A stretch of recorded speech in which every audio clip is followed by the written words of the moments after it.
Woe to you, teachers of the law and Pharisees, you hypocrites! You clean the outside of the cup and dish, but inside they are full of greed and self-indulgence. Blind Pharisee, first clean the inside of the cup and dish, and then the outside will also be clean. So how can you empty a cup that is full? You cannot. You must first empty the cup before you can clean it. So for this video, I wanted to discuss fasting. The first thing I wanted to discuss is that fasting is a very powerful tool, which main function is for the benefit of others. But in order for there to be a benefit, no one must see that you are fasting. For as it is written in Matthew 6:16, or 6:16,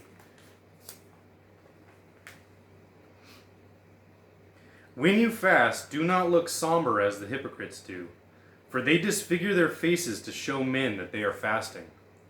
I tell you the truth, they have received their reward in full.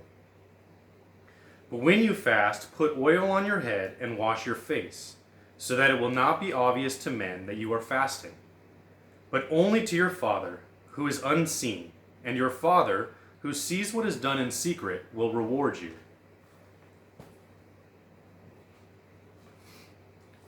So if fasting is for the benefit of others, but we have to keep it personal, how does it work and what is the point of fast? If we look at Isaiah 58,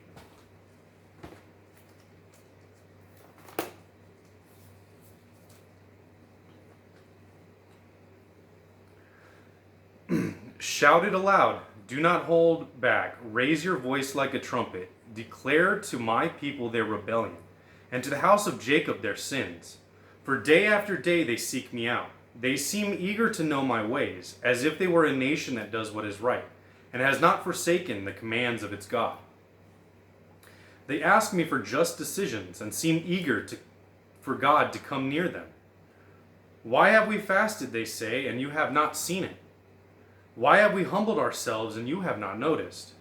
Yet on the day of your fasting you do as you please, and exploit all of your workers. Your fasting ends in quarreling and strife, and in striking each other with wicked fists. You cannot fast as you do today, and expect your voice to be heard on high. Is this the kind of fast I have chosen? Only a day for a man to humble himself? Is it only for bowing one's head, like a reed, and for laying in sackcloth and ashes?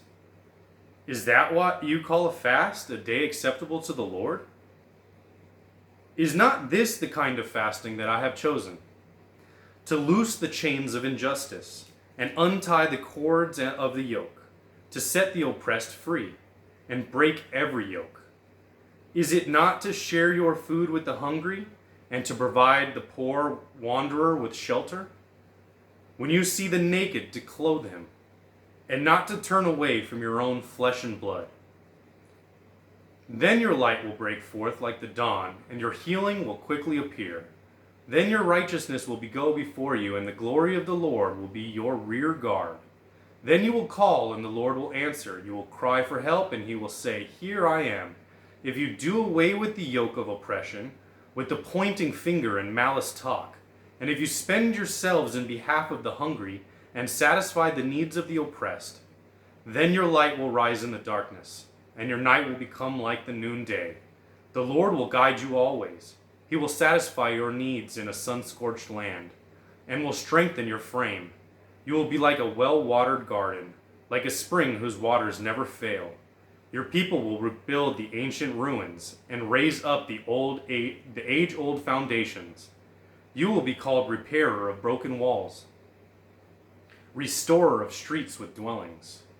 If you keep your feet from breaking the Sabbath, and from doing as you please on my holy day, if you call the Sabbath a delight, and the Lord's holy day honorable, and if you honor it by not going your own way, and not doing as you please, or speaking idle words, then you will find your joy in the Lord.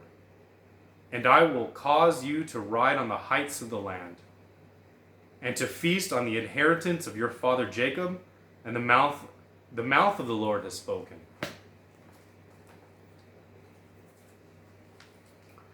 So that was God's reasoning for why we fast. Yes, it does benefit us in some way, but the main purpose of it is actually so that we can restrict ourselves to have something to give to somebody who's already lacking.